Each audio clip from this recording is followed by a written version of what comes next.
Kita ikuti segera Interaktif Radio Talk Indonesian Strong from Home.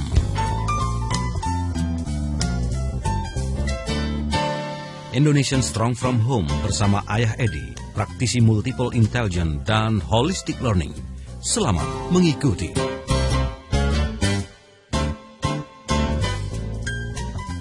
Halo Indonesia, selamat malam smart listener. Saya Nancy Moko Ginta kembali menyapa Anda dan tentunya kita berharap Anda dan keluarga hari ini menjadi lebih harmonis, menjadi lebih happy begitu karena sudah tahu bagaimana tentunya menyelaraskan atau menyesuaikan dengan tipikal-tipikal anak kita. Tetapi kalau Anda juga masih merasakan sesuatu yang belum pas, mungkin perilaku anak atau juga mungkin kita belum bisa menyikapi dengan baik, ini waktunya kita bagi lagi dengan Anda. 2 jam ke depan kita akan berbagi bersama Ayah Edi di Indonesian Strong from Home. Ayah Edi, selamat malam. Selamat malam, Mbak Nancy. Asik, suaranya keren banget ya. Kita akan diskusi lagi dan mengajak Anda untuk bisa berpartisipasi karena kita akan mengulas tema kita malam ini adalah asal-usul perilaku seorang anak. Tapi seperti apa sih sebetulnya asal-usul perilaku seorang anak? Nah ini pasti kan dimulai dari bagaimana kita memahami asal-usul perilaku orang tuanya dulu ya. Setuju nggak tuh ya? Iya. Ya, segala sesuatu ini kan ada asal-usulnya ya. Asal-usulnya negara Indonesia. Ada latar belakang gitu ya. Asal-usulnya lagu Indonesia Raya. Segala sesuatu punya asal-usul. Asal-usul itu adalah sejarah. Dari mana datangnya, dari mana berasal. Itu. Ya, kita bisa meninjau yang namanya perilaku itu dari berbagai sudut keilmuan. Ya. Gitu. Tapi kalau kita bicara tentang asal-usul, ya berarti kita coba lakukan back tracing ya, trace atau penelusuran mundur. Kalau misalnya kita bicara asal-usul perilaku anak, nah anak itu berasal dari mana? Yeah. Gitu. Kalau secara sains kan sumbernya anak itu pertama dari unsur genetika, dari kromosom, ya, dari kromosom. Jadi kalau kita bicara asal-usul perilaku anak berdasarkan sains, ya kita tidak bisa mengabaikan apa yang ada orang menyebutnya faktor turunan atau bawaan lahir, inborn. Yeah. Nah, jelas sekali bahwa kita tidak bisa menafikan anak-anak yang sejak kecil misalnya kok marah gitu, suka marah. Ada juga anak kita misalnya nomor 2 kok lebih banyak pendiam, jadi nggak seperti kakaknya. Yeah. Tapi ada juga mungkin adiknya yang ketiga justru cheerful, gitu, suka senyum, gitu. Nah inilah bukti bahwa kromosom itu benar ya, bawaan lahir itu memang benar-benar ada. Ini adalah unsur dasar yang dimiliki anak sebelum jadi perilaku. Nah kemudian setelah itu muncul ke permukaan mulai dari bayi dilahirkan, dari tangisannya kelihatan, dari gerakan-gerakannya kelihatan. Nah mulailah dia berinteraksi dengan lingkungan sosial. Nah, lingkungan sosial terdekat adalah pasti orang tuanya, kedua orang tua yang melahirkannya atau orang tua angkat. Ya. Nah kemudian dari sanalah sifat dasar bawaan lahir ini akan berinteraksi dengan sifat dasar bawaan lahir orang tuanya. Karena orang tuanya juga punya sifat bawaan lahir. Mulailah terjadi konflik. Nah pada saat konflik ini muncul, nah pertanyaan berikutnya adalah apakah si orang tua ini telah belajar tentang keilmuan anak atau dunia parenting. Sehingga dia paham bahwa anak itu ada unsur bawaan lahir. Dan dia paham bahwa saya sendiri juga punya unsur bawaan lahir. Dan bisa jadi bahwa unsur bawaan lahir anak saya dengan saya berbeda. Gitu. Bisa sama, bisa berbeda. Nah, kalau seandainya sama, oke, mungkin cara pandang kita akan sama. Dan di sini muncul konfliknya, konflik ringan biasanya. Yeah. Karena misalnya orang tuanya bawaan lahirnya menyukai hal-hal yang rapi. Karena bawaan lahirnya sama, anaknya juga sama, menyukai hal-hal yang rapi. Nah, kemudian kalau orang tuanya misalnya menyukai segala sesuatu itu dikerjakan secara cepat dan sigap, anaknya juga mungkin sama, mengerjakan sesuatu secara cepat dan sigap. Jadi konflik-konfliknya hampir tidak terjadi karena bawaan lahirnya sama. Ya. Tapi manakala bawaan lahirnya sudah beda nih Mbak Nancy, ibunya atau mungkin orang tuanya, ayahnya inginnya segalanya serba cepat. Tapi anaknya itu serba santai, rileks, seperti air mengalir, menikmati hidup apa adanya. Nah, ini akan muncul konflik. Yes.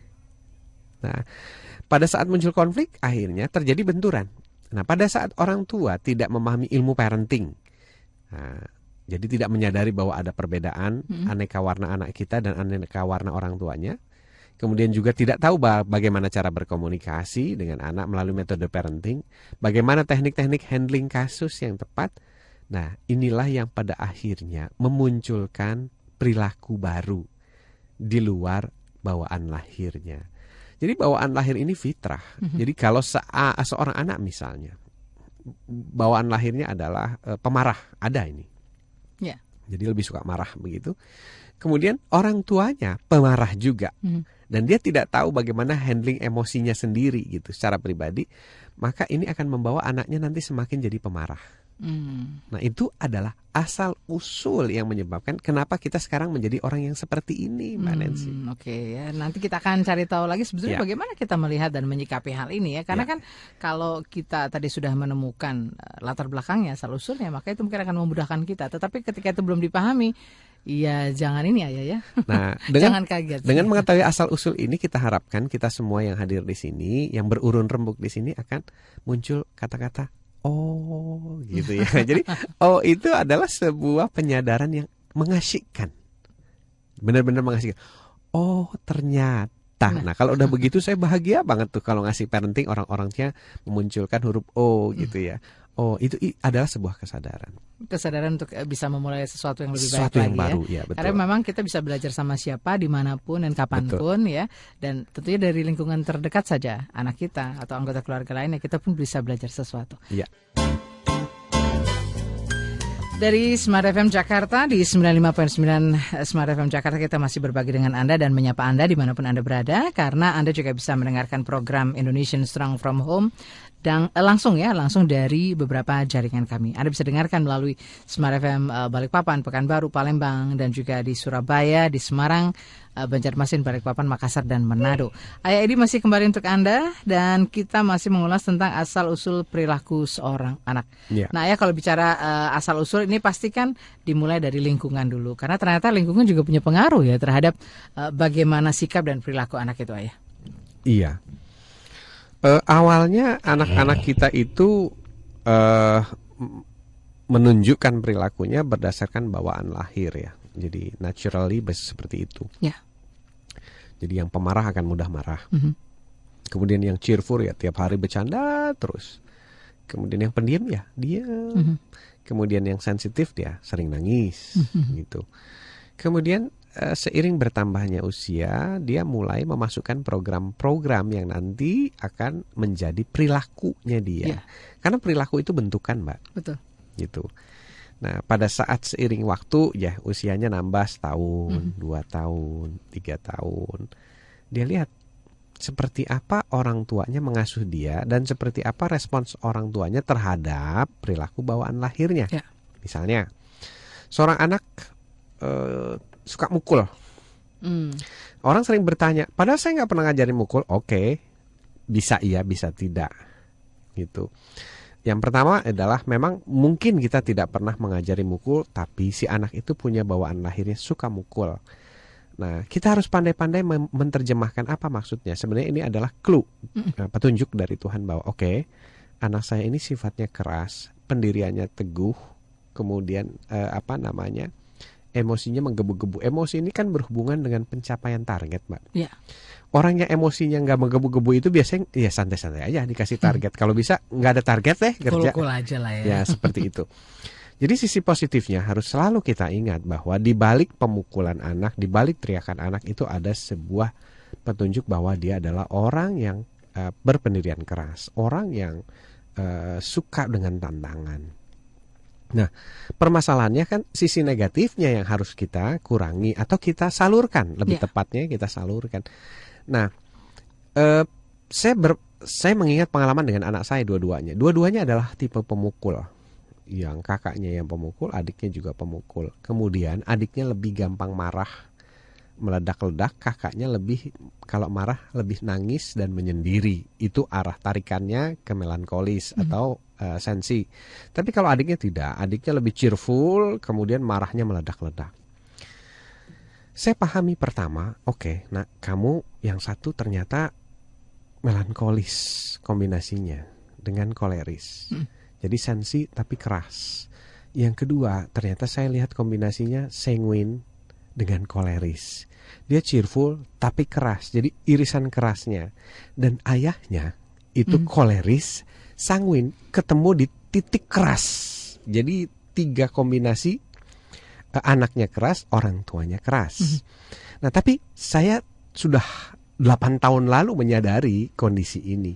Maka apa yang terjadi? 3 keras ini harus diolah secara benar melalui yang disebut sebagai handling teknik atau teknik menghandle permasalahan 3 orang keras. Yang keras pertama, anak pertama itu adalah melankolis koleris. Dia lebih suka aturan main. Walaupun keras, tapi dia tidak suka dengan kekerasan. Dia suka dengan aturan main, kejelasan, peraturan, kemudian konsistensi, janji, dan sebagainya. Maka untuk anak yang pertama, kalau dia melakukan pemukulan, maka kita buat aturan-aturan yang sangat detail, jelas. Nah, berikut hukumannya. Untuk anak yang pertama, karena dia melankolis, koleris, jadi rata-rata hampir tidak terlalu sering dihukum atau tidak melanggar konsekuensi, karena memang dia punya tipikalnya detail dan taat aturan. Tapi untuk yang kedua lain, dia adalah pelanggar aturan. Berbeda ini. Iya, dari tipikalnya dia pelanggar aturan, dia strategik, dia banyak ngeles dan sebagainya. Jadi strategi saya lain lagi. Jadi satu menetapkan aturan, tapi punya eskalasi hukuman yang berlapis untuk anak yang kedua. Nah, jadi dengan teknik-teknik handling yang tepat, akhirnya kekerasan tadi tidak muncul sebagai kekerasan, tapi sebuah aturan main dalam keluarga. Jadi si ayahnya tidak terpancing emosi untuk jadi ayah yang keras. Si anaknya tidak terpelihara perilakunya untuk menjadi anak yang keras, tapi lebih diarahkan. Misalnya saja, untuk masalah pukul. Setiap kali pukul saya tetapkan aturan untuk yang pertama, kalian boleh pilih. 1, yang pertama duduk di tempat paling ringan, kemudian di tempat karpet di ruangan keluarga, disediakan khusus untuk awal-awalnya seperti itu. Kemudian eskalasinya di kamar mandi. Kemudian eskalasi berikutnya di kamar mandi lampunya mati. Gitu. Terus eskalasi berikutnya di kamar atas lampu hidup. Eskalasi berikutnya di kamar atas lampu mati. Nah, itu untuk masalah pukul. Tapi kalau misalnya dia tidak mukul, maka rewards-nya akan dapat koin sekian, akan dapat ini, akan dapat itu, boleh nonton misalnya, boleh ini, boleh itu. Jadi setiap kali dia memukul, saya selalu ingatkan, mau masuk kamar mandi atau mau dapat koin. Wah, jadi waktu ngangkat tangan itu belum sampai ke pukul, tangannya langsung mikir dia, langsung mikir. Jadi yang tadinya mau marah itu jadi dan turun pelan-pelan turun. Oke, turun masih marah, koinnya 1. Turun tanpa marah, koinnya 2. Gitu. Jadi si anak itu otaknya kita latih untuk selalu mencari sisi positif ya. Kalau saya melakukan ini apa? Kalau saya tidak melakukan ini apa? Nah, ini teknik-teknik handling ini yang rata-rata kita tidak miliki. Aturan main ini yang rata-rata kita tidak miliki. Guru juga di sekolah tidak melakukan itu. Jadi yang terjadi adalah emosi, Mbak. Kalau kita tidak punya ini semua, tidak punya pengetahuan ini semua, setiap orang tua saya jamin pasti akan emosi. Dan kalau sudah emosi, otak kita itu uncontrollable. Jadi yang aktif itu otak reptil. Maka segala inisiatif untuk melakukan hukuman terhadap anak sifatnya reptil, yang menyakiti, bukan untuk memberikan pilihan. Kan hukuman itu sebenarnya untuk memberikan opsi. Oke, you mau A atau B. Gitu. You mau benefitnya atau mau ambil ininya gitu. Jadi si anak itu yang kita sedang latih adalah cara berpikir sama pengendalian emosi. Betul. Nah, itulah mengapa kita sering memberikan parenting baik pada orang tua maupun pada guru, karena kita sadar bahwa kita semua ini jadi orang tua nggak pakai sekolah, Mbak, gitu. Jadi instantly jadi orang tua, kemudian kita mewarisi pola-pola yang pernah kita alami dulu sebelumnya sebagai asal usul dari ibu kita, kemudian ibu kita dari nenek kita, terus dari moyang kita. Makanya biasanya setiap bangsa punya tradisi asal usul yang berbeda itu dalam mendidik. Nah, kita inginnya ke depannya bahwa tradisi asal usul mendidik anak itu adalah berdasarkan sains, berdasarkan observasi, berdasarkan analisis orang-orang yang melakukan, oh ini baik, ini tidak, dan sebagainya. Berdasarkan riset gitu. Supaya nanti warisan kita ke sananya adalah warisan yang benar-benar hasilnya sesuai dengan fitrah seorang anak. Fitrah seorang anak, dan juga orang tua bisa ini Ayah ya. Tadi belajar juga dari bagaimana situasi yang ada ya. Dan komitmen juga dibutuhkan Ayah ya. Ya, satu persatu karena jujur saja dari pola-pola sebelumnya di mana orang tua kita tidak konsisten, maka melahirkan kita yang tidak konsisten. Kemudian akhirnya kalau itu yang kita turunkan melahirkan anak kita nanti tidak konsisten. Jadi sebenarnya yang sedang kita ubah ini satu persatu. Makanya saya katakan bahwa tidak pernah selesai loh kita belajar jadi orang tua, bahkan terus ya. Bahkan seorang ayah Edi juga sama seperti ayah-ayah lainnya, ibu-ibu lainnya, terus belajar. Hanya kami mungkin startnya duluan aja gitu ya. Menang star aja. Jadi kalau kelihatan Ayah Edi bisa ya begini-begini. Iya, karena startnya kan udah 10 tahun yang lalu. Betul, gitu. Startnya 10 tahun yang lalu dan langsung diaplikasikan di keluarga. Iya, begitu. Ya. Oke, dan kita juga punya kesempatan untuk melakukan itu karena setiap Selasa malam program ini kita hadirkan untuk bisa berbagi. Dan pastikan Anda juga bisa berinteraksi dengan kami. Kami buka kesempatan kali ini di line telepon karena ada sedikit gangguan begitu, tapi mudah-mudahan nanti Mas Bowo bisa membantu untuk bisa melihat yang mengirimkan pertanyaan melalui SMS ya. Anda bisa bergabung di 021398338888. Kita kembali untuk Anda, asal-usul perilaku seorang anak masih kita diskusikan bersama Ayah Edi, dan Anda juga kita undang untuk bisa berinteraksi di line telepon 021398338888. Dan ternyata kalau kita bicara soal lingkungan sangat berpengaruh terhadap sikap dan perilaku anak, ini ibaratnya air gitu ya Ayah, di mana air itu ditempatkan, di mana air itu mengalir, ya seperti itu warna yang akan terjadi pada anak kita ya kalau kita ibaratkan seperti itu. Iya. Jadi anak-anak kita itu ada di Facebook yang mengatakan bahwa kalau dulu orang bilang anak kita itu terlahir seperti kertas putih, ternyata tidak terlalu tepat gitu. Jadi anak kita itu terlahir seperti bawaan lahir mereka. Yes. Gitu. Jadi tidak putih-putih benar begitu. Kalau kertas kosong mungkin iya. Kertas kosong. Tapi jenis kertasnya apa itu beda-beda. Jadi ada yang jenis kertasnya karton, kemudian ketebalannya sekian. Jadi mereka bawa sifat dasar. Jadi nggak kosong, murni begitu. Itulah yang menyebabkan kenapa kalau kita punya anak lebih dari 2, kita sadar bahwa kok beda-beda ya.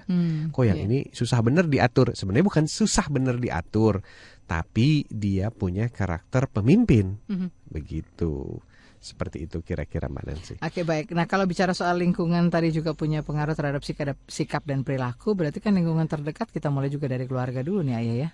Nah, ini bagaimana dengan orang tua kalau memang yang terdekat dan pertama serta utama ini yang tentunya bisa memberikan warna tadi? Ya, karena anak kita itu adalah cermin dan kita harus selalu ingat bahwa seorang anak itu adalah cermin, maka apa yang perlu kita ubah dari diri kita adalah untuk lebih mudahnya tinggal melihat anak kita. Oke. Gitu. Jadi kalau misalnya anak kita bilang, "Hah?" gitu. Kalau dipanggil, "Hah?" gitu. Kita tinggal lihat siapa nih yang dicontoh. Ayah atau ibu nih. Iya, seperti itu. Kalau misalnya dipanggil, "Apa?" gitu. Siapa yang dicontoh? Kalau apa lu gitu, siapa yang dicontoh. Jadi sebenarnya kalau kita punya anak itu kita punya semacam alat untuk mengevaluasi perilaku kita dan sumber-sumber contoh lainnya. Satu ketika misalnya anak saya kejar-kejaran gitu. Yeah. Kemudian saya tanya, kenapa kalian kejar-kejaran seperti ini? Oh, yang satu bilang, ini Tom, ini Jerry gitu. Oh, oke. Berarti besok tugas saya untuk nonton bareng Tom and Jerry.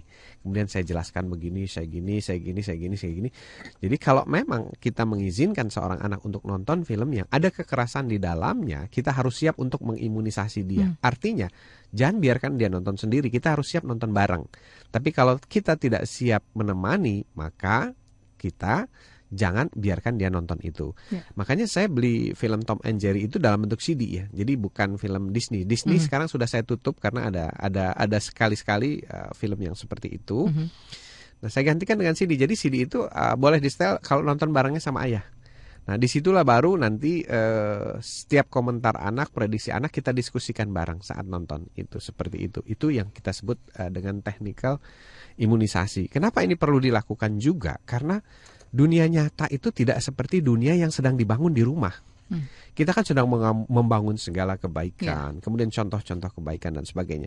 Nah, kita juga perlu memberitahu bahwa tidak semua yang ada di luar rumah ini persis seperti yang ada di rumah. Kalian juga harus tahu bahwa ada yang suka mukul, ada yang suka ngerebut, ada yang suka ngantri serobot gitu, macem-macem.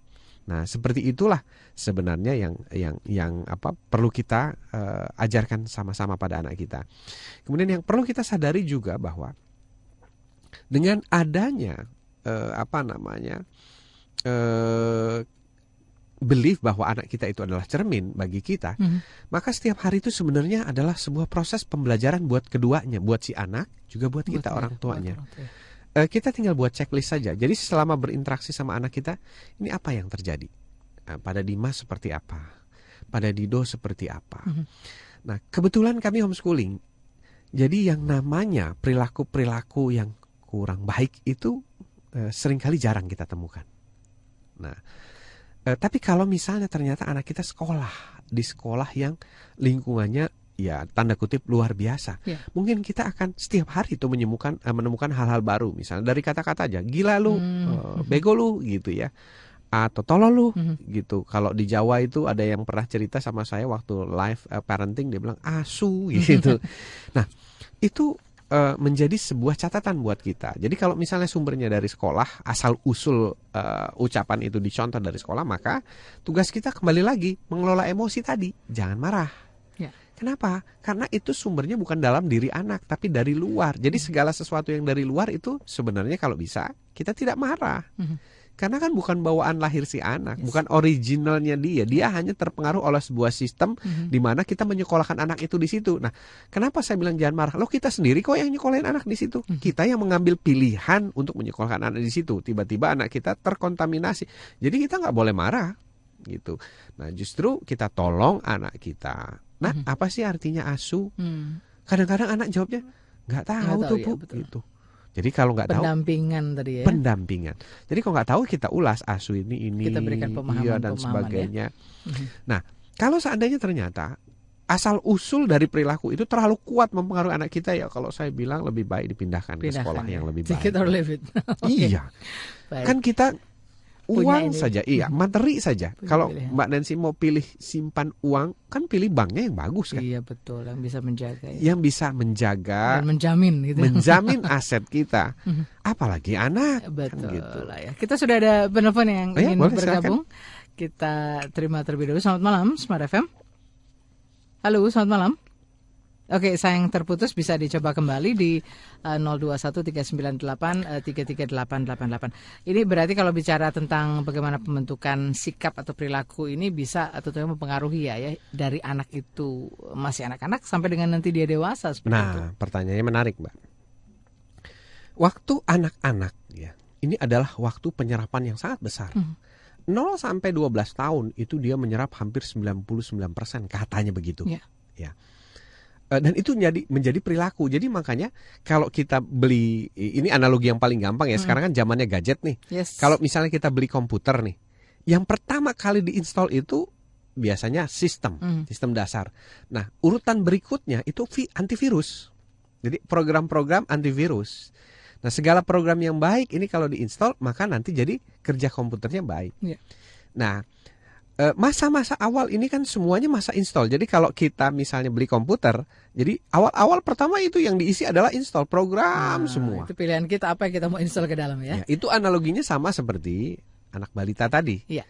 Isinya menginstal program saja. Nah, pertanyaannya adalah program seperti apa yang masuk ke dalam kepala anak kita. Nah, itu yang tentunya harus kita pilih ya. Dan kita lanjutkan Ayah bahwa ternyata kan memang ketika pembentukan sikap dan perilaku ini diawali dari anak-anak hingga dewasa, maka itu tergantung apa yang kita tadi mau isi ya, install ya. Ya, fase install namanya, fase install.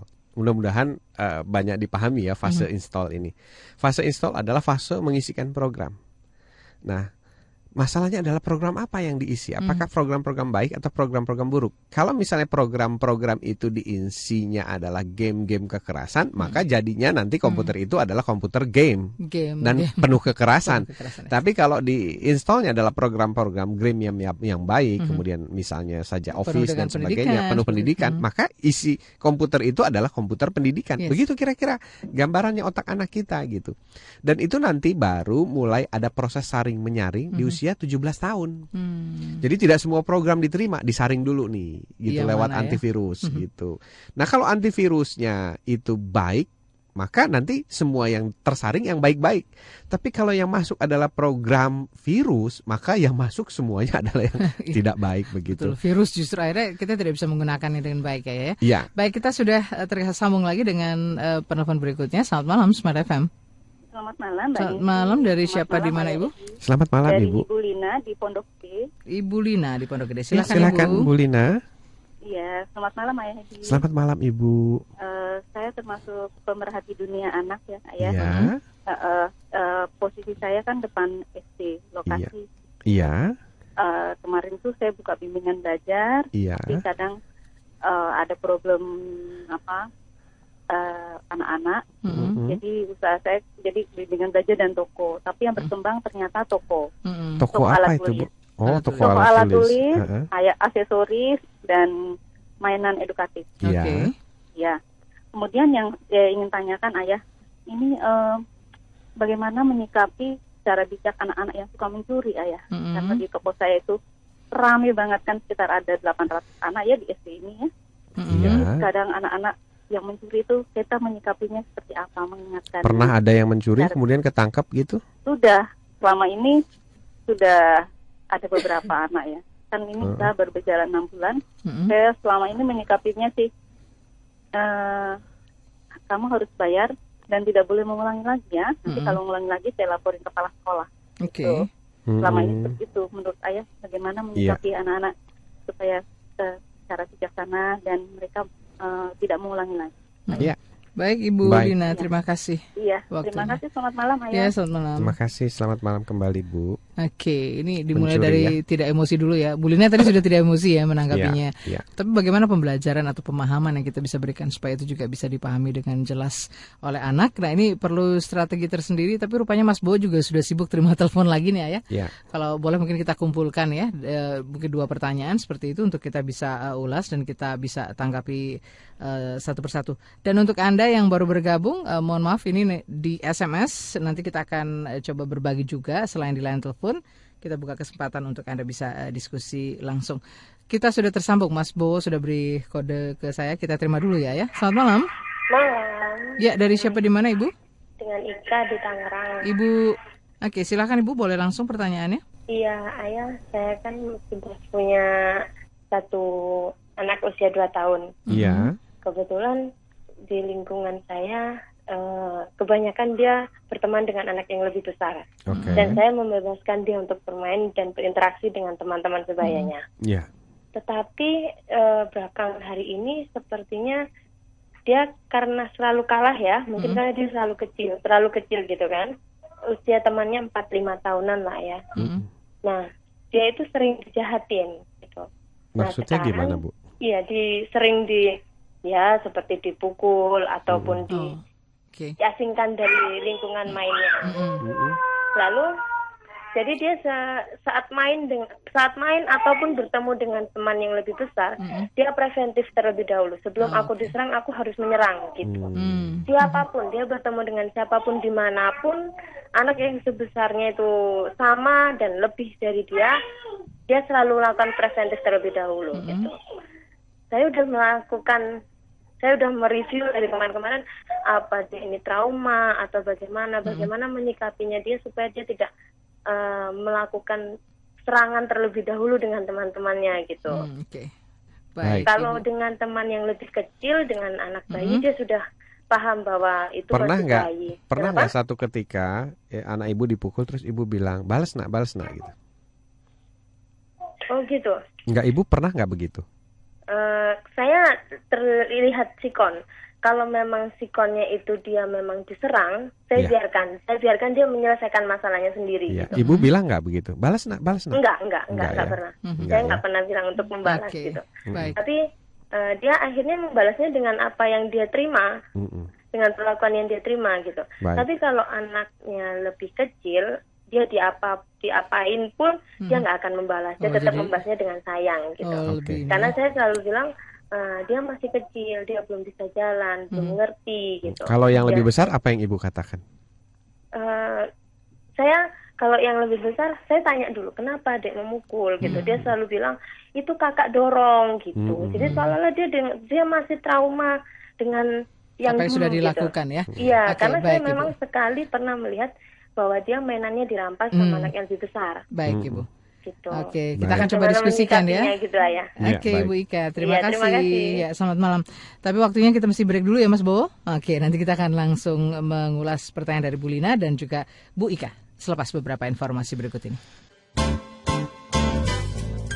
Ayah Edi masih bersama kita dan kita masih menggali tentang bagaimana memahami asal-usul perilaku seorang anak. Tadi kita mulai dari Bu Lina ya di Pondok Gede. Beliau mengatakan beliau adalah pemerhati dunia anak dan bagaimana menyikapi anak-anak yang sering berkunjung ke toko beliau tetapi melakukan hal-hal yang kurang terpuji, katakan tadi mencuri, dan beliau sudah sempat memberikan pengertian dan juga tadi katakanlah sebuah peringatan begitu. Nah ini apa yang perlu disikapi sehingga itu tidak terjadi lagi? Ya Bu Lina, kita semua sama ya dibesarkan dengan cara peringatan. Ya dibesarkan dengan cara punishment sama. Jadi respons kita lebih banyak ke sana. Jadi karena tema kita asal usul, sebenarnya yang perlu kita lakukan pada saat ada anak mencuri, kalau memang ibu punya cukup ketersediaan waktu, adalah sebuah proses telusur. Jadi kita cari asal usulnya. Jadi setiap anak itu mencuri dengan alasan yang berbeda pasti. Ya. Dengan latar belakang yang berbeda, asal usulnya berbeda. Jadi kita ajak aja dialog, kita ajak personal masuk ke ruangan tertentu, ngobrol aja secara baik-baik. Sejak kapan mencuri? Kemudian kenapa kamu mencuri? Apa aja yang pernah dicuri? Nah, gitu. Kalau kita nggak marah kan dia jadi relax gitu. Jadi jujur. Nah, setelah kita telusur, kita lama-lama tahu ini sumbernya, sebabnya apa dan sumbernya apa. Jadi kalau dokter mau ngasih obat tuh biasanya dokter tuh dialog dulu sama kita, diagnosis dulu. Ini sumbernya apa, penyebabnya apa, sampai exactly apa, baru dikasih obatnya, terus vitaminnya apa. Nah, setelah anak itu diajak ngobrol baik-baik, ya kalau perlu dikasih makan. Biasanya anak yang mencuri itu ya kurang makan, kurang perhatian, kebanyakan kurangnya gitu, makanya dia mencuri supaya cukup gitu kan. Terus yang berikutnya kita tanya, teman-temannya siapa, kita ajak gitu, kita ajak ngobrol, teman-temannya dia kita ajak, terus kita mintai pendapatnya. Si itu seperti apa sih, sehari-harinya seperti apa, orang tuanya seperti apa dan sebagainya, supaya kita tahu ada dua kisah nih, versi si anak tersebut, versi teman-temannya. Nah nanti teman-temannya juga kan macam-macam ya, si A bilang begini, si C bilang begini. Baru nanti kita ketahuan apakah dia mencuri karena kebutuhan atau dia mencuri karena kebiasaan. Ya. Nah dari situ baru kita bisa simpulkan. Nah kemudian yang berikutnya, kalau ibu tanya tindakan yang bijak, ya kalau kita yang bijak itu biasanya kalau ada anak mencuri ya kita jadikan dia sebagai anak asuh kita mungkin ya. Kalau kita sungguh punya cukup waktu dan punya cukup kesediaan jiwa begitu, terus kita bimbing dia, kita dekati dia, nak, kalau memang orang tuamu selama ini mungkin mengecewakanmu, kamu mau nggak ibu jadi orang tua kamu? Kemudian nanti kalau kamu butuh apa, ya bilang. Terus bagaimana cara mendapatkan yang secara benar, nak, gitu. Jadi untuk supaya tidak mencuri lagi, jangan dibilangin sama Pak Guru. Kenapa? Karena kalau dibilangin sama Pak Guru, Ya selama gurunya tegas. Kalau gurunya santai aja dan cuek aja nggak ada pengaruh buat dia. Itu kan bisa terulang lagi ya. Jadi lebih baik kepada si anak mencuri itu lakukan terapi, bagaimana caranya mencari uang, bagaimana caranya mendapatkan barang secara benar dan sebagainya gitu. Kemudian kalau misalnya itu tidak bisa dilakukan, ya kita bekerja sama sama guru. Jadi jangan bilangin guru. Jadi kita kasih tahu, kita ajak diskusi guru-gurunya, Bu, gimana ya kita bisa sama-sama menterapi anak murid kita untuk supaya tidak lagi mencuri gitu. Karena mencuri ini saya yakin bukan bawaan lahir, kan nggak ada ya anak lahir kemudian dompet dokter hilang dan dokternya bilang mana tadi bayi yang tadi, kan gitu. Jadi kalau kita ingin bijak, ajak sekolah untuk menolong anak ini. Karena kalau bukan kita yang menolong, siapa lagi? Kan gitu. Betul. Nah, kalau apalagi ibu mengatakan ibu peduli gitu terhadap anak dan pemerhati begitu. Jadi itikat baiknya adalah menolong, ajak kerja sama gurunya. Kalau gurunya nggak mau diajak bekerja sama untuk menolong anak ini supaya tidak mencuri, bukan menghukum ya, menolong dia step by step, ya kita katakan wallahu alam ya. Kalau seorang guru saja sudah tidak mau, tapi saya masih yakin bahwa gurunya pasti akan mau terlibat. Dan kalau bisa hindarilah proses yang namanya hukum dan sebagainya. Karena hukum ini tidak menyadarkan anak. Hukum itu tidak membuat dia sadar dari dalam. Dia hanya jerak saja. Satu ketika ada kesempatan lagi dia akan lakukan itu.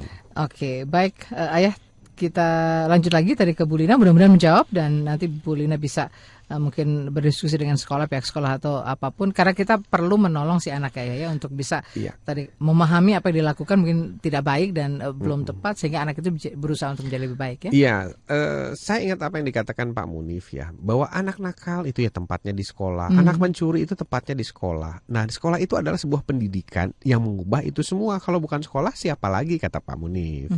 Kalau bukan sekolah siapa lagi yang mau melakukan itu lah, karena disebut lembaga pendidikan, itulah semua problem berkumpul di sana, terus kita urai satu persatu gitu kira-kira. Solusinya harus ditemukan di sana ya. Iya, jadi ya orang tua juga dilibatkan, karena bisa jadi ini orang tuanya biasanya agak berantakan, agak kurang perhatian, atau orang tuanya dulu diasuh oleh orang tuanya juga, ya seperti itu begitu. Baik, terima kasih Bu Lina. Dan ke Bu Ika. Nih Bu Ika bilang anaknya usia 2 tahun, ini lebih banyak bergaul dengan anak-anak yang lebih dewasa, lebih besar seperti itu, sehingga tadi katakanlah mungkin pernah dibully begitu ya dengan kakak-kakaknya, sehingga ini perlu katakanlah tadi sebuah sikap bahwa anaknya jadi akhirnya sangat ini ya preventif gitu. Iya, itu namanya self defense system.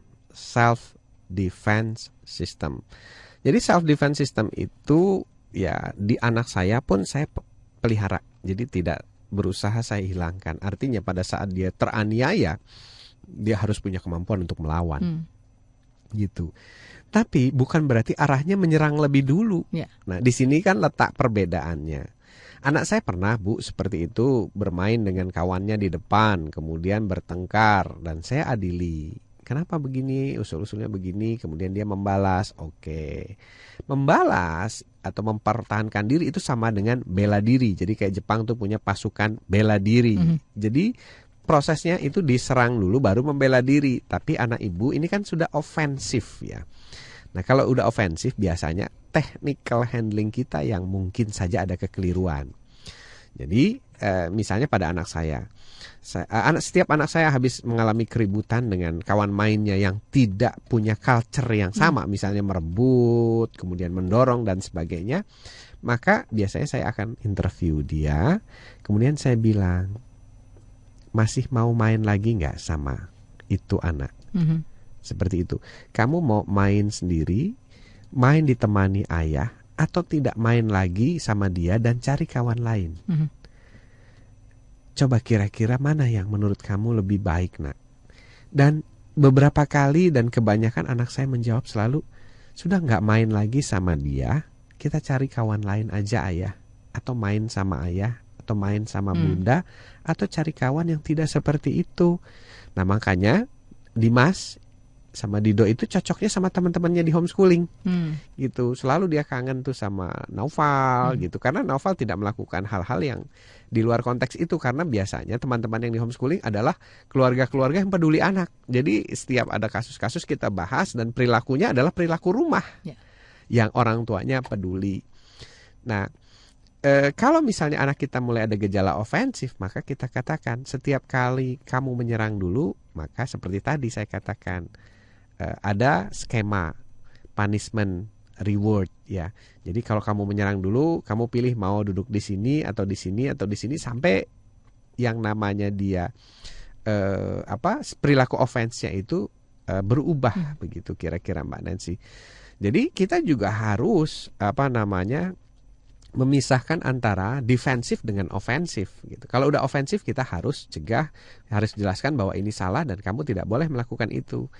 Nah, kebanyakan orang tua biasanya di alam bawah sadarnya tidak rela anaknya diperlakukan atau dianiaya, dan akhirnya ada beberapa di antaranya yang tanpa sadar punya body language ya, tidak terucap body language untuk membiarkan anaknya memukul balik, membalas. Atau bahkan di satu ketika kita membiarkan anak kita untuk ofensif terhadap yang lain. Nah, disinilah yang perlu kita evaluasi.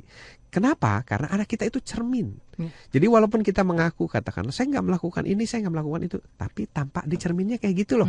Sama seperti misalnya Mbak Nancy nih, ke kamar mandi, kemudian cermin ya. Saya nggak ngerasa ngolesin lipstik di pipi kok, gitu misalnya ya.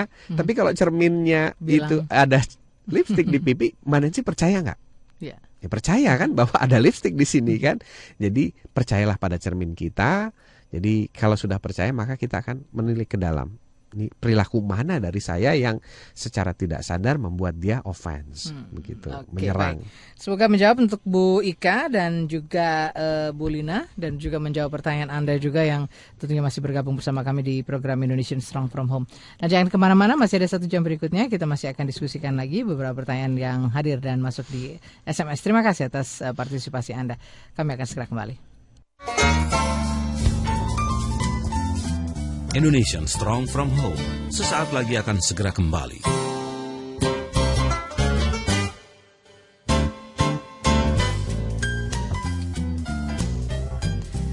Kita kembali untuk Anda dan Indonesian Strong from Home masih Anda simak di 1 jam berikutnya. Terima kasih sudah banyak SMS yang hadir.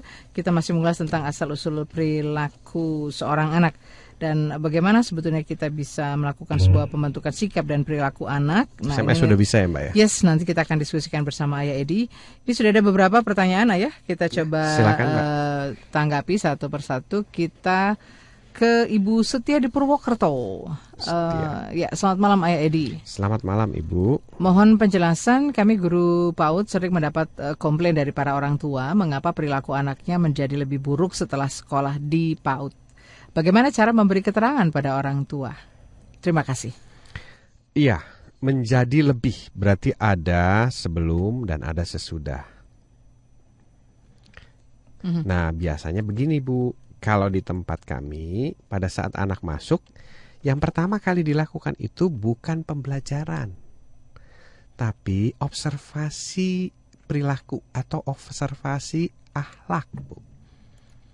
Inilah yang saya sedang kampanyekan. Ayo, sebagai lembaga pendidikan, utamakan akhlak. Jadi pada saat 3 bulan pertama masuk sekolah, terutama di bulan pertama, itu yang kita observasi adalah akhlaknya. Nah, akhlak ini menjadi catatan buat kita, berarti ini sebelum. Ya. Jadi sebelum, ini bawaan sebelum sekolah loh, gitu. Karena begitu masuk sekolah, ini udah terjadi nih, berarti ini asal usulnya bukan dari sekolah. Yes. Baru nanti dari situ kita jelaskan ke orang tua. Ini misalnya si Fulan. Fulan itu perilakunya seperti X, Y, Z. Si Fulan B perilakunya seperti X, Y, Z.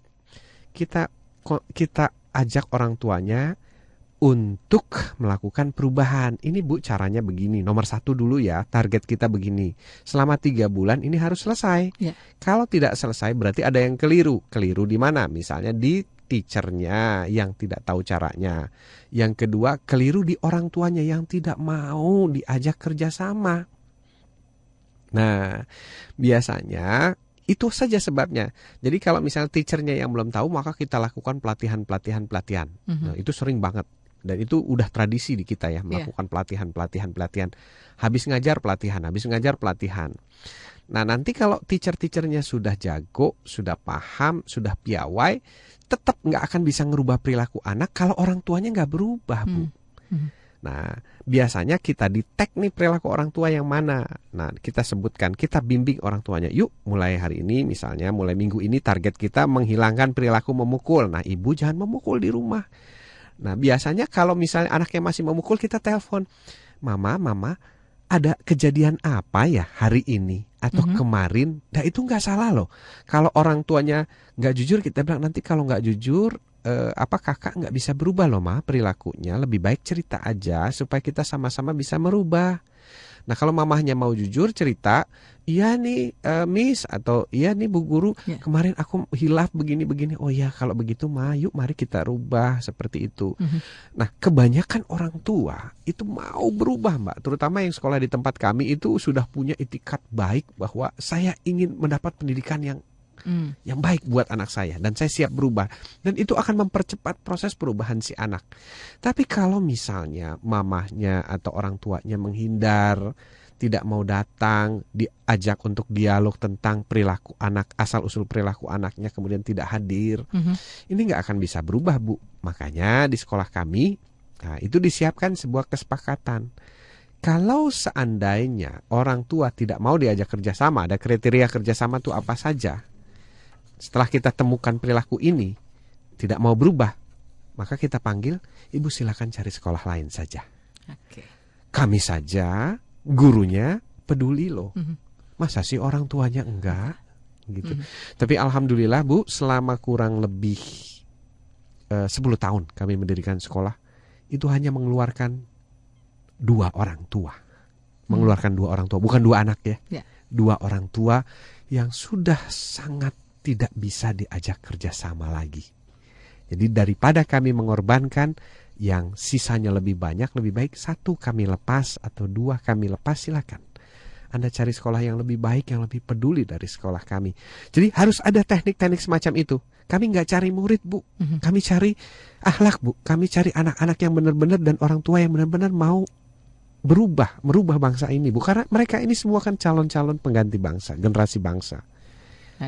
Begitu kira-kira Bu. Bu Setia di Purwokerto tetap semangat ya. Kita lanjut lagi. Saya mau baca ini nih, ada sebuah testimoni ya. Apa itu? Dari Indri di Tangerang. Selamat malam Ayah dan Mbak Nancy.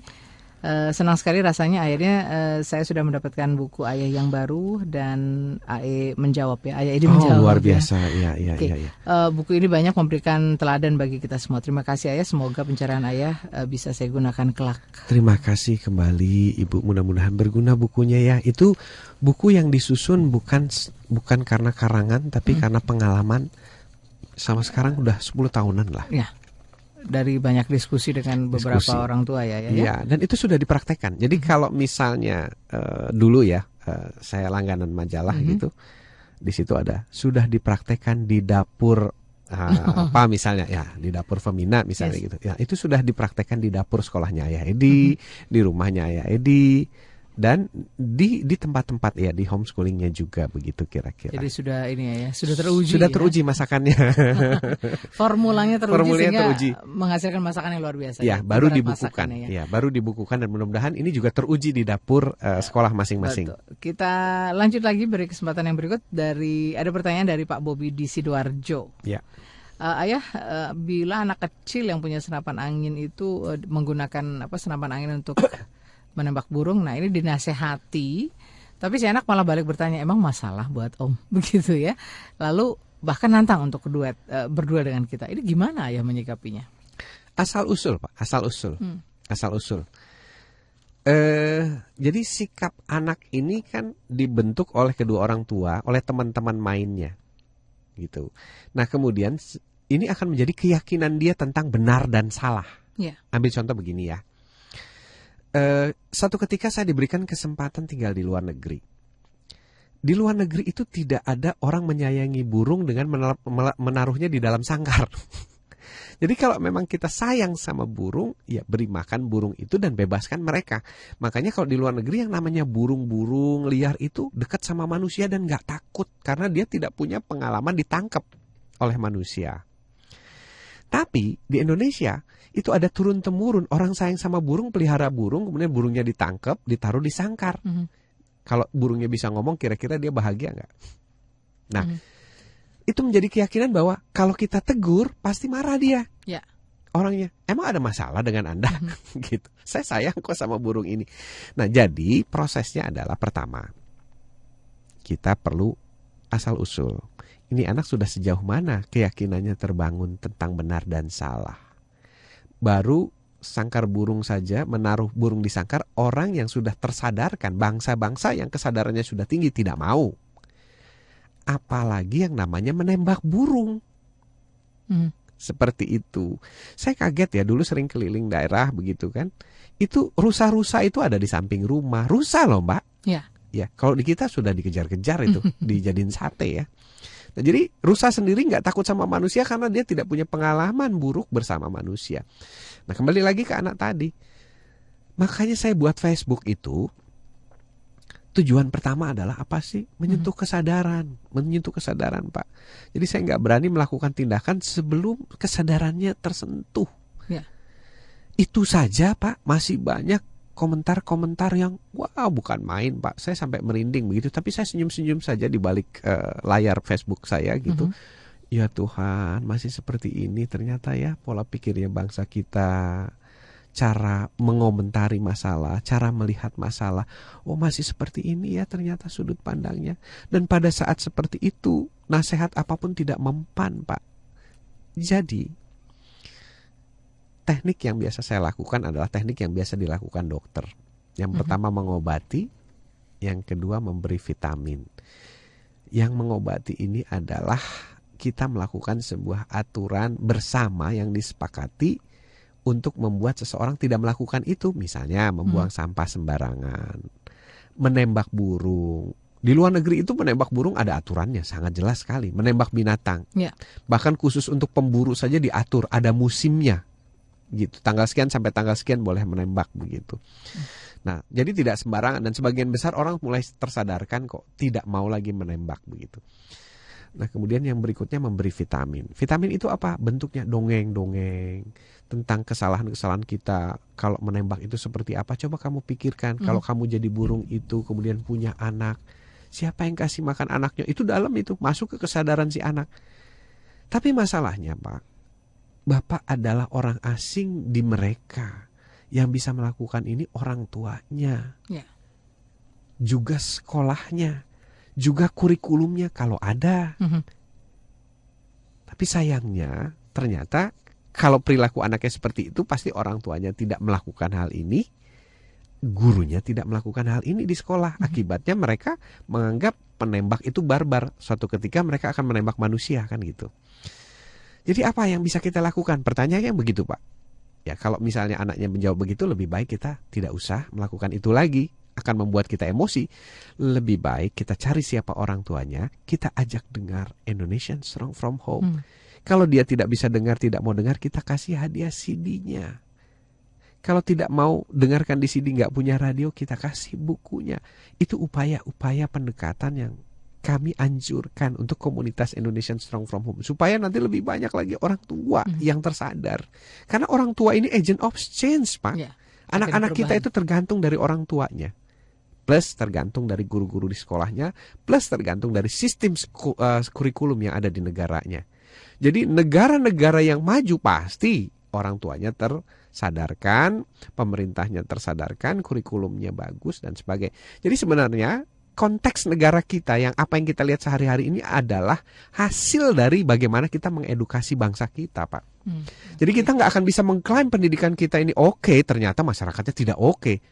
Oh, itu nggak ada hubungannya sama pendidikan. Ya nggak mungkin lah, sangat berhubungan gitu. Bapak kalau ke Kanada, lihat Kanada, betapa indahnya. Kemarin saya baru dapat film tentang New Zealand. Wow, luar biasa sekali New Zealand. Nah, begitu saya korek ternyata Pak Renat Kasali cerita tentang betapa bagusnya sistem pendidikan di New Zealand.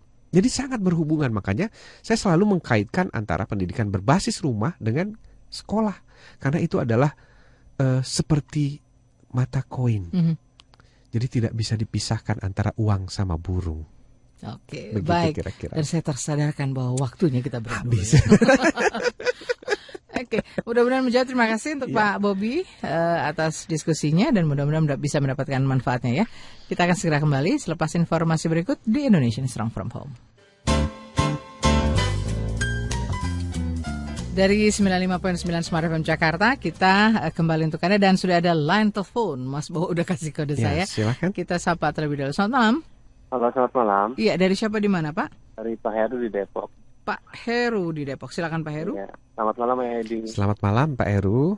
Ya, Ayah berbicara tentang perilaku anak yang tidak sesuai dengan keinginan kita. Saya pernah mengalaminya juga Ayah. Iya. Jadi tidak sesuai dengan kaidah mungkin ya Pak ya. Betul. Kalau keinginan kita sulit nanti Pak. Iya. Saya pernah silakan. pada saat mengajar diludahi oleh murid saya ya. Oke, ya. Dan itu ya. anaknya perempuan, usianya masih TK. Iya. Guru-guru kami sering itu Pak. Iya, itu fenomena apa ya? Apakah memang bawaan karakternya atau sayanya yang keliru dalam memahami anak? Oke. Ya. Saya sudah mencoba untuk mengkondisikan pembelajaran supaya joyful ya, menyenangkan tapi tetap ada nuansa belajar, tapi malah saya terhanyut dalam bermainnya gitu, jadi malah anak yang mengambil kendali seperti itu. Iya, baik. Terus yang kedua ya, sekarang kan sedang berkembang homeschooling ya. Iya. Nah, sejauh mana sih homeschooling itu bermanfaat untuk pengembangan karakter dan potensi anak? Lalu apakah memang ada ijazahnya secara legal atau seperti apa? Terus rentang waktunya apakah sama dengan sekolah umum seperti ada kelas 1 sampai kelas 6 atau bagaimana ya? Oke. Baik, itu saja Pak. Ya. Terima kasih Pak Heru di Depok. Selamat malam. Oke, Ayah langsung saja. Ya, kami punya pengalaman dengan anak yang ya suka meludahi dan sebagainya ya Pak. Saya juga pernah menghandle langsung. Jadi berdasarkan pengalaman kami itu ternyata anak yang suka meludahi itu memiliki habit yang dibawa dari rumah. Jadi bukan habit yang dibawa dari lahir. Jadi tidak terlahir dia untuk meludahi orang. Jadi dia mulai meludah itu pada saat mungkin melihat orang tuanya meludah. Oh begitu meludah. Oh cara meludah. Orang tuanya marah sambil meludah dan sebagainya. Berikutnya yang kami lakukan adalah kami mendekati si anak plus sekaligus keluarganya. Satu keluarganya kami undang untuk kami ajak dialog. Ini asal usul meludah, memukul dan sebagainya seperti apa? Karena biasanya kami bisa membaca wajah ya. Dari wajah itu bisa kelihatan perilaku di rumah kira-kira seperti apa. Wajah saya gimana ya? Dan kita minta masing-masing orang itu berbicara jujur. Jadi kalau tidak jujur biasanya kita lakukan semacam kontra checking ya. Saya katakan menurut wajah ibu nggak begitu loh ibu gitu. Mungkin ibu kalau dari wajahnya sih suka begini. Oh biasa suka merah ya. Jadi kalau boleh nih kalau kita ingin benar-benar merubah perilaku anak kita, mau nggak bicara apa adanya? Nggak apa-apa kok, semua orang boleh salah, pernah salah. Dan kita memang nggak pernah jadi orang tua yang bersekolah untuk jadi orang tua kan gitu. Nah akhirnya pelan-pelan orang tuanya mau berubah, mulai dari ayahnya, ibunya, kemudian tante-tante, om-omnya yang tinggal satu keluarga besar. Nah jadi sekaligus terapinya di sekolah anaknya dirubah, orang tuanya dirubah. Bagaimana cara merubah kami? Pertama saya lakukan pendekatan, itu ada videonya, divideokan waktu itu sama Mas Bayu Stiono ya. Kemudian dari situ saya melakukan namanya penurunan tingkat gelombang supaya anak itu merasa tidak takut, tidak khawatir. Kemudian habis begitu saya katakan, ayah tidak mau diludahi. Kalau kamu mau bermain, kalau diludahi kita permainannya stop. Kita akan bicara tentang ludah, begitu. Nah habis begitu saya ajarkan, kalau mau meludah letaknya bukan di muka, tapi di tanah. Ya ingat, sudah mengerti belum? Ya ludah bukan di sini tempatnya, tapi di tanah. Coba kita belajar meludah. Yuk 1, 2, 3 saya ludah di tanah. Dia meludah di tanah. Habis begitu setiap dia kali meludah, dia tarik kepala saya. Itu ada filmnya ya. Untuk kasih tahu tuh sekarang aku udah ngeludahnya di tanah loh. Gitu. Jadi ingin memperlihatkan. Itu anaknya belum bisa bicara itu. Baik. Sampai terapi-terapi itu terus kami lakukan. Sampai akhirnya habit si anak berubah. dan pelan-pelan habit orang tua berubah. Begitu habit orang tua berubah, anaknya pasti berubah. Oke, contohnya ya. Ya, karena sumbernya dari sana. Baik. Gitu. Sebelum kita jawab yang homeschooling, ini kita sudah tersambung dengan Ibu Evi lagi. Oke. Halo, selamat malam. Malam, sambung lagi. Iya, silakan Ibu. Iya, Ayah Edi, untuk menyingkat waktu. Iya. Saya punya remaja putri 15 tahun kelas 3 SMP. Iya. Sudah mulai punya teman dekat. Iya. Sudah Terakhir puber ya, Bu? Yang saya agak bermasalah adalah kelakuannya berubah total. Seperti apa? Jadi kepada orang tua itu sepertinya malah saya anggap kurang sopan gitu ya. Sekarang Ibu selama ini melarang pacaran atau mendukung dia pacaran? Saya nggak melarang juga tidak mendukung, tapi hanya memperhatikan dalam batas wajar. Saya tidak mempermasalahkan dan selalu saya nasihati selama saling dukung sebagai teman dekat untuk pelajaran, saya nggak melarang. Nah, namun terakhir ini saya kebetulan menangkap Twitternya, ternyata di belakang itu anak-anak tuh cenderung menjelek-jelekan orang tuanya gitu loh. Dengan misalnya pergi nih dengan teman mama gue gitu kan, jadi melambangkan muntah atau habis omongin soal ini soal itu. Saya agak surprise karena nggak menyangka anak saya seperti itu di depan saya. Dia dengan teman-teman saya sweet gitu. Nah, jadi saya agak bingung. Saya marahi atau bagaimana cara mengarahkannya gitu loh. Ayah Edi. Baik, Ibu. Saya sedih sekali sih sebetulnya, tapi saya belum bicara langsung karena takut efek yang saya timbulkan jadi lebih emosi. Ya, saya juga sedih kalau bayangin anak saya seperti itu, Bu. Iya. Baik. Nah, ini mungkin berkaitan juga pendidikan yang ayah sedang bicarakan. Iya, Bu. Baik, Ibu. Itu kontaminasi namanya, Bu. Kontaminasi. Iya. Baik, nanti kita ulas ya, Bu ya. Kita akan ulas. Terima kasih kembali Bu Evi. Dan kita masih kembali lagi ke Pak Heru tadi. Ayah mungkin masih ada tambahan tentang bagaimana tadi menyikapi ya. Untuk menyikapi ya. Orang tuanya dilibatkan.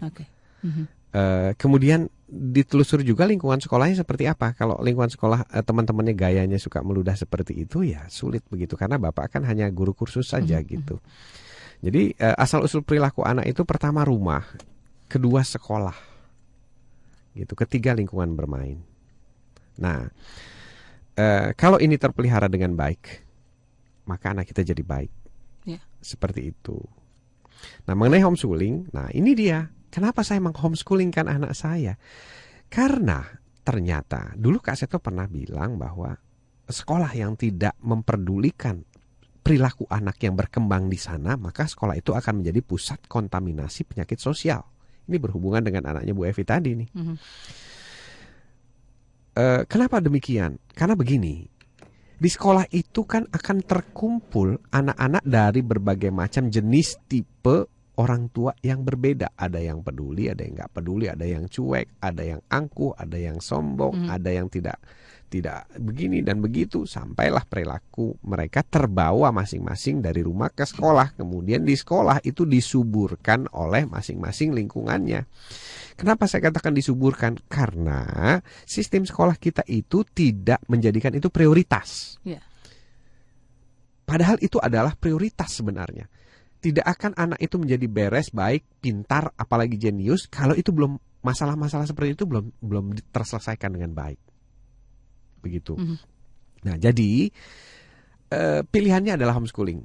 Homeschooling itu adalah sebenarnya bentuk dari keterpaksaan orang tua karena tidak lagi mempercayai sistem yang ada. Ini terjadi di Inggris tahun 1980-an. Ya, dimulai. Kemudian merambat ke Eropa, kemudian ke Amerika. Sampai akhirnya tahun 2000-an lah ke Indonesia. Jadi lama sekali. Nah, baru setelah itu homeschooling awalnya bukan dari orang-orang tua bermasalah, justru orang tua yang peduli pada anaknya, takut anaknya bermasalah. Dan sebagian besar yang terjadi di Inggris adalah kalangan-kalangan yang sangat teredukasi, yang paham betul tentang kondisi. Nah, Kemudian masuk ke Indonesia dengan berbagai macam versi homeschooling. Homeschooling itu intinya adalah sebuah pendidikan berbasis keluarga yang sangat lentur. Indonesia punya sejarah yang sangat bagus sekali tentang homeschooling. Kiai-kiai kita besar dulu yang sangat idealis yang membantu memerdekakan bangsa ini dulu dibesarkan melalui homeschooling oleh orang tuanya. Nah itu putus karena Belanda waktu itu bangun sekolah dan mulai kita menyekolahkan anak. Dan jadinya seperti yang sekarang ini. Nah kalau ditanya homeschooling itu seperti apa? Macam-macam tergantung keinginan orang tuanya. Tadi siang saya baru diwawancarai oleh salah satu wartawan. Jadi yang menentukan homeschooling itu sebenarnya adalah keinginan anaknya atau keinginan Tuhan. Nah, kalau keinginan orang tua atau fitrah anak. Nah, homeschooling yang bagus itu yang sesuai fitrah anak. Jadi kita mempelajari anak kita nih fitrahnya kemana, arahnya kemana, baru kita create sistem homeschoolingnya atau stylenya seperti apa. Tapi kebanyakan kita homeschoolingnya itu adalah sesuai keinginan orang tua. Ya, nggak masalah juga sesuai keinginan orang tua, asal kita tahu batas koridornya. Nah, karena keinginan orang tua jadilah ada homeschooling yang hanya memindahkan pelajaran-pelajaran sekolah ke rumah. Nggak apa-apa kalau memang itu maunya, itu masih batas koridor. Kemudian ada lagi yang menjadikan homeschooling itu hanya sebagai alat untuk mendapatkan ijazah. Nggak apa-apa, that's okay gitu. Bagus juga kok anak homeschooling saya yang luar biasa berhasil ya. Mau keluar negeri dapat ijazahnya di sini gitu. Tapi targetnya dia orientasi dapat beasiswa di luar negeri. Kemudian ada juga homeschooling yang tidak butuh ijazah. Yang penting anak saya didik untuk menjadi ahli, petenis, penari, pengapa semua gitu ya. Sampai jadi bintang, ada yang chef. Bahkan ada Pak Joko di Jogja itu mendidik anaknya menjadi ilmuwan, penemu chip yang dipatenkan di Jerman. Nggak perlu ijazah. Anaknya cuma lulus SMP. Nah kemudian macam-macam tergantung keinginan kita. Kalau mau dapat ijazah bisa dapat ijazah. Kita akan ikut ujian UAN dan sebagainya, nanti dapat ijazah. Ijazahnya ya ijazah SMA, bukan ijazah SMA homeschooling, nggak begitu. Seperti itu. Nah, tergantung kebutuhan. Tapi sebenarnya konteksnya satu, melindungi anak kita dari pengaruh kontaminasi penyakit sosial. Inti homeschooling itu. Versinya masing-masing sesuai keinginan orang tua. Nah, kalau saya lebih memilih mencoba mencari tahu fitrah anak saya kemana dan saya mengikuti pola homeschoolingnya ke sana. Ya ijazah saya tetap nanti akan mengikuti proses mendapatkan ijazah karena ijazah ini dibutuhkan nanti untuk melanjutkan dia di perguruan tinggi. Seperti itu kira-kira. Jadi tergantung dari kebutuhan dan juga kita sesuaikan dengan tadi fitrah anak. Oke, semoga menjawab Pak Heru. Terima kasih sudah diskusi dan Bu Evi sabar sebentar karena kita akan lewatkan dulu beberapa informasi sebelum menanggapi pertanyaan Bu Evi tadi di line telepon. Kami akan segera kembali. Ya, pertanyaan dari Ibu Evi kita akan coba jawab dan berikan tanggapan, dan kita juga masih terus mengulas tentang asal-usul perilaku seorang anak. Nah, ini yang pas banget ini Ayah ya. Kita cocok dengan tema. Tadi kenapa beliau punya remaja putri 15 tahun 3 SMP dan sudah mulai punya teman dekat dan terjadi sebuah perubahan-perubahan. Nah, ini ternyata di beberapa akunnya begitu ya mungkin Ayah di sarana komunikasi ini ternyata banyak hal yang sangat sangat mencengangkan Bu Evi kenapa itu bisa terjadi. Nah, ini apa yang perlu katakanlah tadi bisa dilakukan oleh Bu Evi bentuk komunikasinya ya? Yang pertama saya ingin bercerita dulu nih Bu Evi ya. Ini sebagai ilustrasi saja. Kami punya komunitas homeschooling ya bersama Bu Ratih kemudian beberapa ibu lainnya. Nah, komunitas ini terbentuk dengan ternyata asal-usul yang sama. Anaknya pernah bersekolah. Kemudian setelah bersekolah perilakunya jadi ya seperti yang Ibu ceritakan. Setiap hari selalu ada perilaku baru yang ya seperti yang kita tidak harapkan dari semua orang tua gitu. Hanya memang tidak semua orang berani melakukan ini gitu. Dan ibu-ibu ini berani melakukan itu dan cerita banyak kepada saya. Sebelumnya tuh anak saya nggak begini. Baru setahun aja sekolah udah begini. Nah, terus ada lagi yang 2 tahun sampai begini. Itu lihat anaknya sampai begitu ayah. Nah, kemudian di homeschooling itu kita coba melakukan recovery dengan membangun sebuah lingkungan yang sehat buat anak-anak yang sehat, pergaulan yang sehat. Jadi kita ada beberapa orang komunitas yang suka mengadakan kumpul bareng untuk evaluasi sudah sejauh mana pencapaiannya dan bagaimana cara pengajaran di tempat masing-masing, kemudian apa kendalanya dan apa solusinya. Tapi intinya dari sana saya belajar bahwa institusi sekolah yang dulu kita harapkan menjadi sebuah pembentuk kepribadian orang terdidik itu tidak lagi terjadi. Lebih banyak melahirkan anak-anak yang terkontaminasi. Kenapa? Karena di sekolah itu tidak pernah ada pembahasan bagaimana mencintai orang tua, betapa susahnya jadi orang tua, bagaimana orang tua itu harus berjuang untuk melahirkan anak sampai dia taruhan nyawa, bagaimana setelah itu harus memperjuangkan bagaimana dia tetap eksis, hidup, berpakaian layak, punya rumah dan sebagainya. Itu tidak pernah dibahas. Jadi anak-anak itu tidak pernah punya bayangan betapa sulitnya jadi orang tua dan betapa dia harusnya berterima kasih dengan orang tuanya. Jadi nilai-nilai emosional itu sudah dihapus dari dunia sekolah, yang ada hanya nilai-nilai angka. Itulah kenapa saya terharu ya, waktu salah seorang komunitas homeschooling saya mengirimkan film yang judulnya Dead Poem Society. Masyarakat yang nuraninya sudah mati. Kenapa? Karena sistem sekolahnya tidak pernah membicarakan tentang hati nurani, rasa, perasaan, terima kasih, syukur. Itu hanya ada di dalam kamus, yang kamusnya sudah terpendam di dalam tanah. Saya benar-benar menitikkan air mata itu menonton film Dead Poem Society ya. Film Amerika yang menggambarkan betapa anak-anak kita dibuat di sekolah, dibentuk oleh sebuah sistem yang mematikan hati nurani.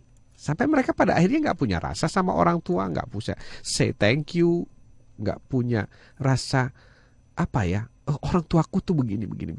Tapi itulah kenyataannya. Begitu. Nah sekarang bagaimana caranya kan dalam kondisi yang seperti ini? Saya menuliskan buku, Bu, judulnya Mendidik Anak Itu Mudah, asalkan tahu caranya.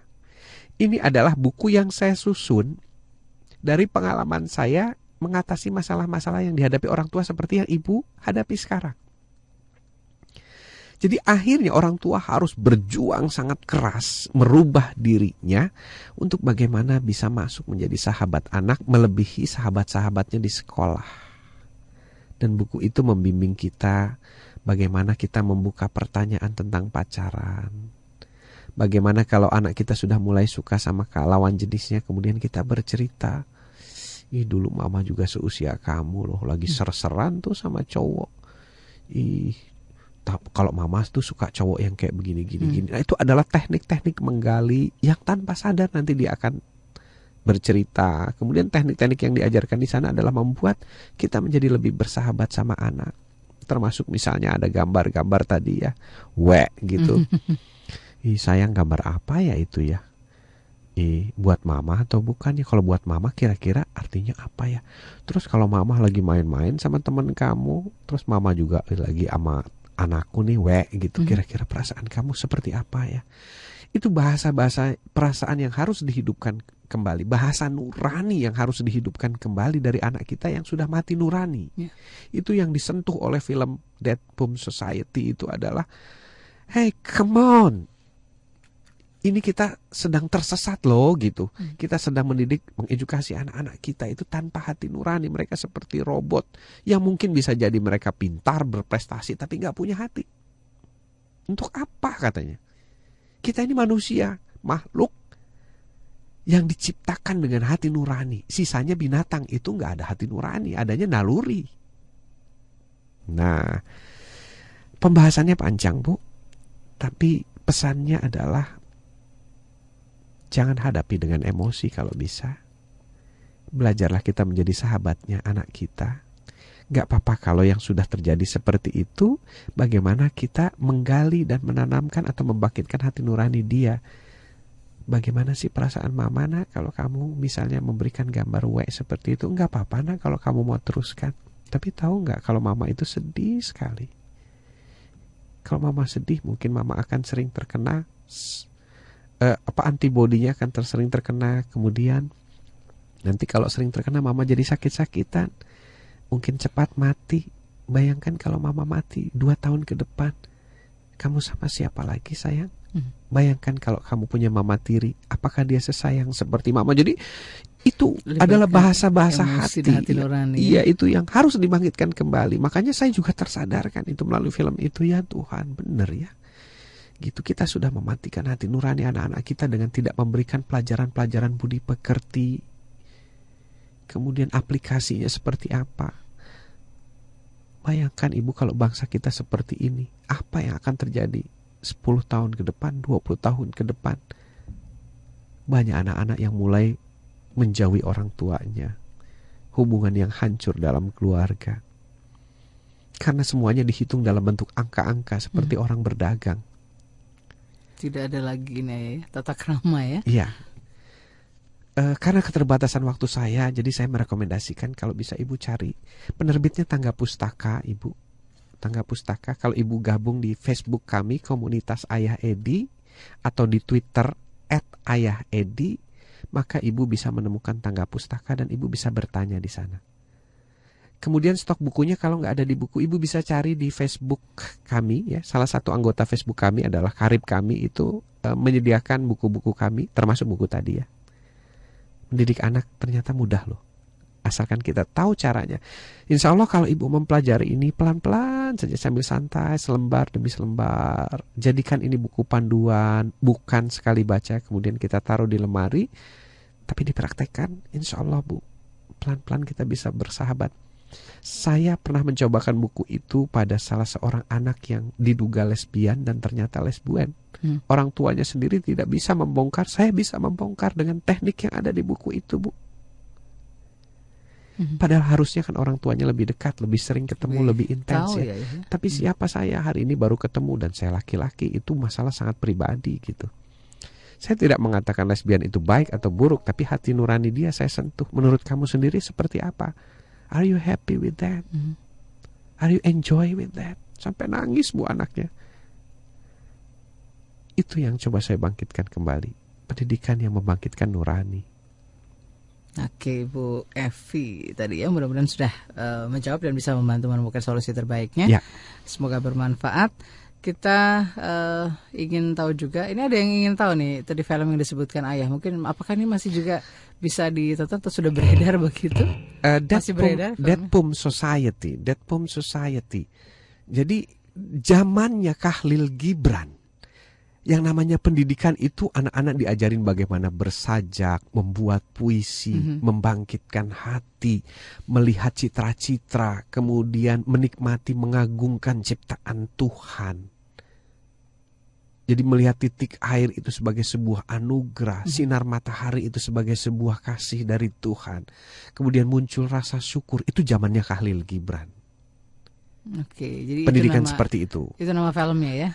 Tapi judul filmnya adalah Dead Poem Society. Saya dapat itu hadiah, jadi saya nggak tahu dari mana sumbernya. Katanya di YouTube ada. Katanya di YouTube ada, jadi bisa download di YouTube. Ya buat saya luar biasa sih. Atau mungkin bisa cari di Google ya, nanti bisa searching Iya, juga searching. Ya. Dead Poem Society. Sebuah masyarakat yang sudah tidak punya rasa lagi.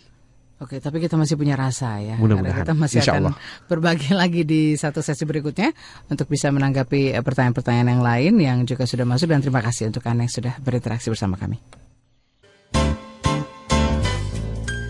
Edi masih bersama Anda dan kita sekarang akan memberikan kesempatan untuk pertanyaan dari line SMS ya Ayah.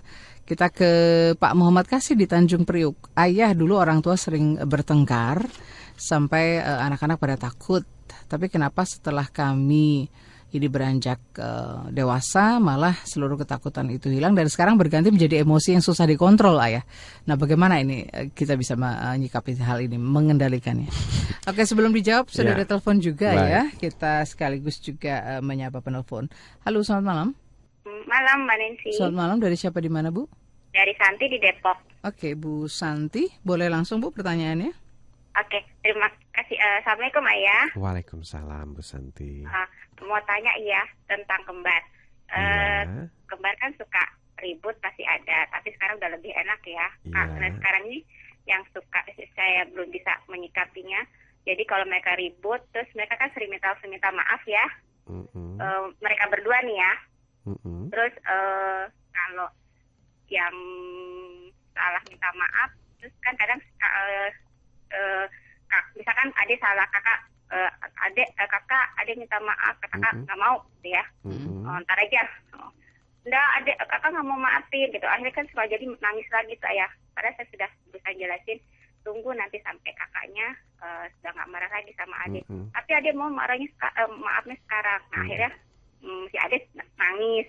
Gantian aja seperti itu. Itu satu. Baik. Terus yang kedua, Mbak Nesi, seringkali si kembar tuh kalau bangun tidur kan suka tiba-tiba nangis. Kalau ditanya nggak tahu, masih tetap nangis ya. Tapi kalau misalkan saya peluk, saya gendong, dia langsung diam. Apakah boleh setiap kali dia bangun tidur nangis, tidak suka marah-marah tiba-tiba, itu solusinya digendong, dipeluk, apa boleh seperti itu ayah? Baik, Bu Santi, terima kasih. Selamat malam. Kita sebelum ke Bu Santi ya, kita ke Pak Muhammad Kasih terlebih dahulu nih ya. Iya begini Pak Muhammad Kasih, waktu kita masih kecil melihat orang tua kita bertengkar, maka kita yang merespon itu ada dua pikiran sadar kita atau otak sadar kita dan otak bawah sadar kita.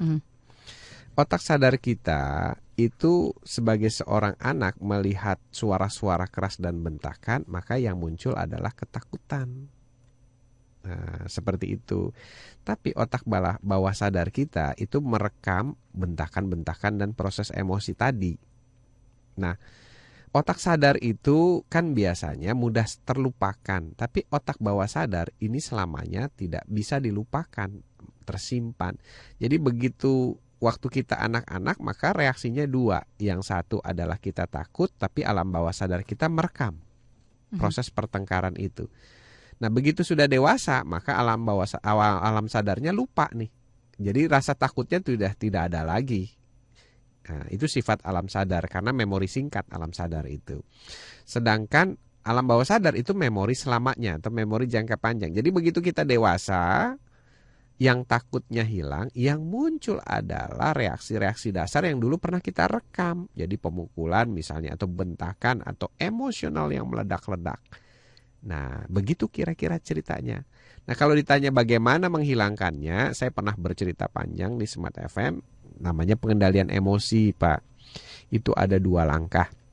Langkah pertama adalah melakukan self-therapy. Ya, self-therapy, ya kita di bawah bimbingan seorang konsultan seperti saya selama 3 tahun melatih reaksi-reaksi dasar. Jadi mengubah yang reaksinya dulu emosi ke cara berpikir baru.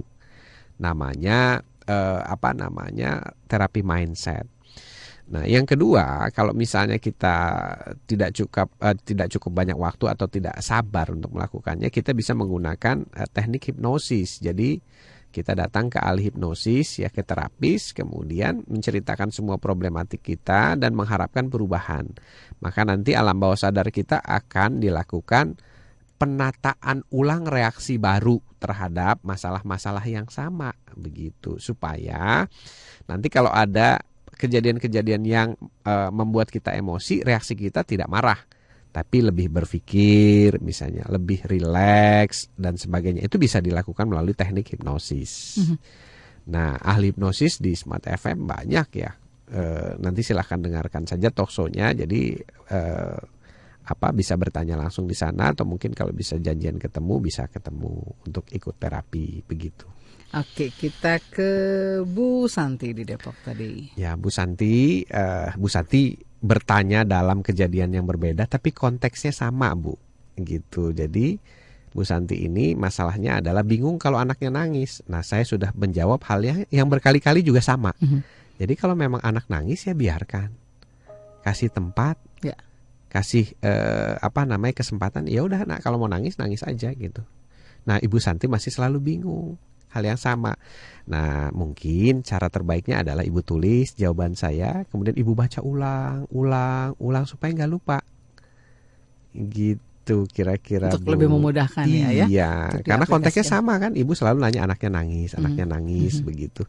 Nah, Ibu selalu pusing dengan anak nangis, dan jawaban saya selalu sama begitu, supaya tidak berulang-ulang. Jadi lebih baik Ibu catat misalnya, ibu baca berulang-ulang gitu. Jadi setiap mau tanya, oh ini jawabannya kemarin, ini ayah gitu. Jawabannya ini, biar ibu ingat, meresap ke dalam batin begitu. Seperti itu kira-kira. Oke, terima kasih dan semoga bisa langsung jadi jawabannya. Kita ke Bu Nur 085695997. Ayah, saya prihatin dengan kelulusan siswa yang tidak murni hasil sendiri. Nah, celakanya orang tua mereka menyuruh untuk menggunakan agar bisa dapat sekolah negeri. Menggunakan hasilnya maksudnya ya, untuk bisa sekolah di negeri, mungkin mendaftarkan setelah lulus. Begini Bu, itu semua adalah produk kesadaran ya. Pada saat sistemnya kacau, maka masyarakatnya jadi kacau. Sebelum sistemnya diperbaiki, ini semakin kacau, Bu. Nah, pertanyaannya dari mana kita bisa perbaiki? Nah, kita bisa perbaiki dari rumah kita. Sekolah itu seperti ini ada, existing sekolah ini ada kan karena kita menyekolahkan anak dan mau menyekolahkan anak. Tapi kalau kita sudah sadar bahwa sistem yang ada ini carut marut ya, saya nggak mau nyekolahin anak deh, saya mau pegang sendiri anak saya. Semakin banyak orang melakukan itu kan sekolah lama-lama ditekan secara sosial, secara masif untuk berubah. Kalau nggak berubah nggak punya murid. Nah, jadi yang perlu kita lakukan adalah penyadaran. Hey, ada something wrong nih gitu. Jadi kalau kapal mau tenggelam, kapten akan bilang, ada something wrong di kamar mesin. Gitu. Jadi kita sadar, siap-siap. Atau kita ambil tindakan yang perlu. Nah, saya melakukan itu sudah 10 tahun yang lalu melalui program Indonesian Strong from Home, dan puncaknya saya menerbitkan buku, dan sekarang sudah beredar di toko buku, judulnya Mari Kita Bangun Indonesia yang Kuat dari Keluarga. Karena secarut marut apapun kondisi yang ada di negeri ini, kalau setiap keluarga mau belajar dan membangun rumah tangganya, anak-anaknya secara baik melalui teknik parenting, maka insya Allah Bu, Indonesia ini akan kuat dengan sendirinya. Kenapa? Karena Indonesia ini kan cuma kumpulan rumah-rumah yang ada di sepanjang Nusantara. Ya. Kekacauan ini kan karena terjadi ya di masing-masing rumah tadi. Belum menyadari tentang kondisi yang ada dan belum belajar bagaimana cara yang benar. Nah, jadi saya menghimbau, bukan ini jualan buku, tapi buku ini saya tulis khusus untuk membangkitkan kesadaran. Hey, kita sudah ada di titik kritis loh. Ayo baca buku ini. Ayo baca sambil merenung. Bacanya pakai hati. Ya. Supaya meresap. Supaya kita berani melakukan perubahan buat negeri kita, Bu. Kalau bukan kita, siapa lagi? Ya. Kalau bukan sekarang, kapan lagi? Oke, baik.